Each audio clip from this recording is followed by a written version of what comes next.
I hear women, saying that, I'm independent. I don't need a man for anything. Got a good job. Don't need him to pay my bills. I don't need him. Then I look back a little further, uh, and I think about when women were a lot more, accepting of being more submissive to man. But then I understand this. If a man wants to be a man, then he has to be willing to accept certain responsibilities and be held accountable for most outcomes. At the end of the day, when I really look at it all in retrospect, I understand that if a man is not ready to love, then a man is not ready to be surrendered to or submitted to. Because what happens when you submit to a man that's not ready to love is painful. It's frustrating. You suffocate. You starve. I'm talking about women. The, because when it's all said and done, women were not always so disengaged from man and submitting to his authority and headship. For some reason, something happened at some point in time that drove women away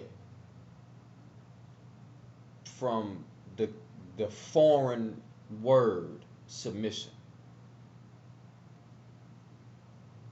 And what drove her away was us.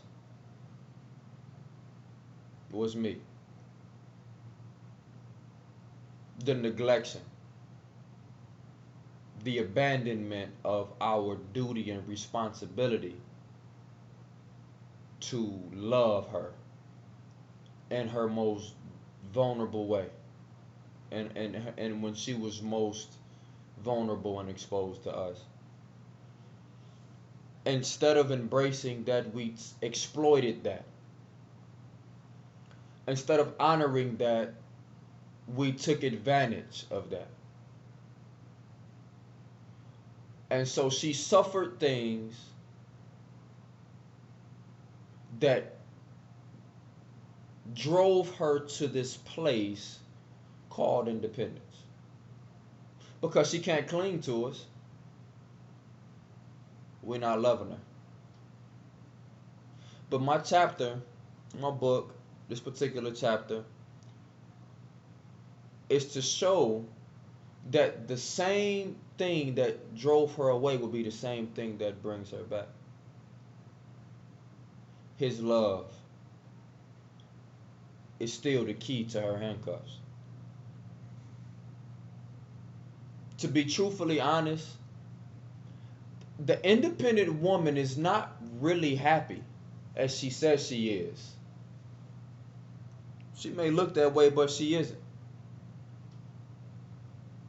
She's not fulfilled because fulfillment is only reached when his love and her love meets. If the man can reassess his life, she really, there is really this desire deep in her heart that says, I want to be loved. The warmth of a man's love can melt the ice around her heart, her cold heart. It'll melt it. Care how strong you try to be. If the man will really love you, it will melt the ice around your heart and you will melt before him. See that independence has just become a defense mechanism to protect you. I understand. The Bible tells the husbands to love as Christ loved the church and gave himself for her. I'm going to give you a bit of help, and I'm going to go. Husbands, love as Christ loved the church. Love as Christ loved man. Man, love as Christ loved. What I want to tell you, man and woman, I want to tell man this. You cannot free this woman, that woman, if you do not know Jesus. Because you can't, only the love of God, the love of Christ, flowing and emanating from you can help her, can free her and release her from her place that she's been driven to. It's the only thing that'll rescue her. And women, if a man does not exemplify the fruit of knowing Christ, then he can't love like him and therefore should never be submitted to.